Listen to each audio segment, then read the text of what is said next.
bueno, para hablar de este importante tema nos acompaña el día de hoy la doctora Gabriela Olivia Regalado, quien es oncóloga médico. Nos da mucho gusto tenerte el día de hoy aquí, este 5 de abril, que es el Día Nacional contra el Cáncer de Pulmón. Doctora, muchas gracias por estar. Muy buenos días. Buenos días, muchas gracias por la invitación.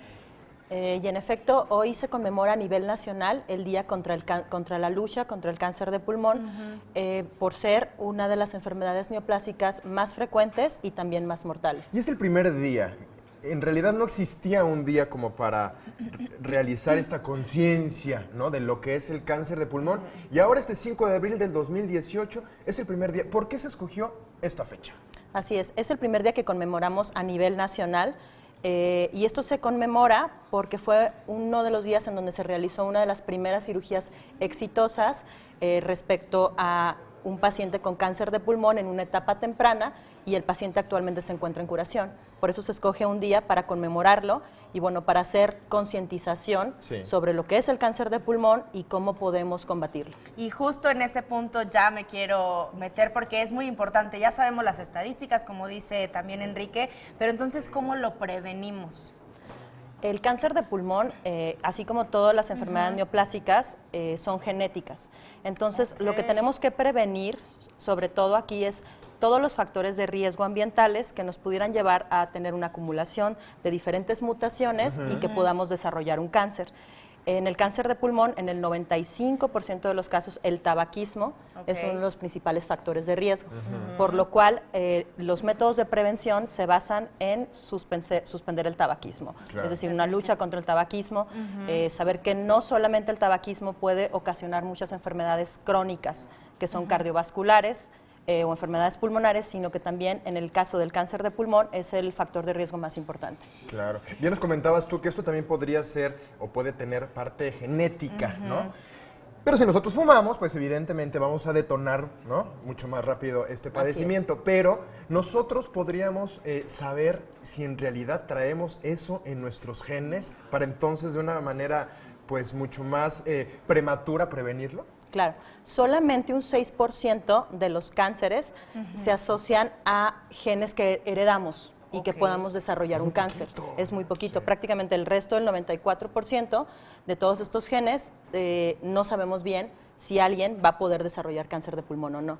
Por eso es que podría haber personas que fuman y no desarrollarlo, entonces aquí realmente lo importante es evitar el contacto, porque sí es muy difícil. Algunas de las personas que podríamos nosotros poder asociar a un factor de riesgo genético son aquellos que tengan algún componente hereditario. Quiere decir, ya sea antecedente en su padre, en su madre o en sus abuelos, o en líneas muy cercanas como hermanos o hermanas.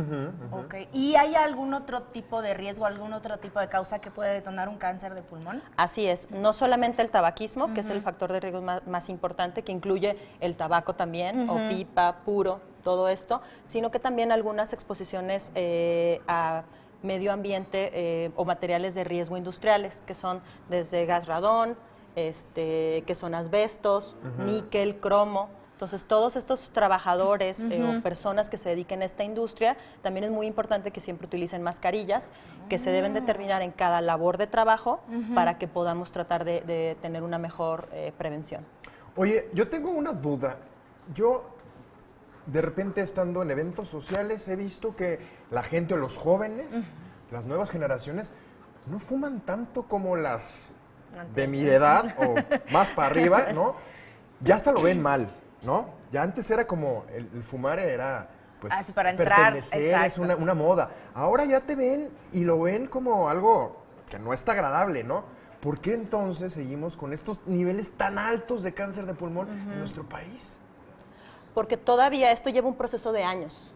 Es decir, todas las políticas públicas y de salud desde hace los últimos 10 años prohíben que las personas se fumen en lugares cerrados, ¿no? Desde hospitales, aviones o incluso restaurantes, que esto no lo veíamos. Entonces, creo que de manera paulatina vamos a ir viendo que muy posiblemente estas cifras empiecen a disminuir, a detenerse, y creo que tiene que ver mucho con la educación. Pero sí son cifras que es a lo largo de décadas en las que posiblemente 20 o 30 años vamos a poder tener un mejor control al respecto, porque el cáncer se desarrolla en años. Claro. De hecho, el cáncer de pulmón, el principal grupo etario que lo presenta son de los 55 a los 74 años de edad. Sí. Entonces, por eso nos costaría más tiempo para poder disminuir su incidencia y su mortalidad. Claro está. Y la verdad es que sí, es muy importante, creo yo, hacer este tipo de conciencia, porque mucho lo acabas de decir, por el tipo de edad. Tenemos a muchos papás, a muchos abuelos, que son necios en dejar el cigarro, ¿no? Porque dicen, bueno, de algo me he de morir.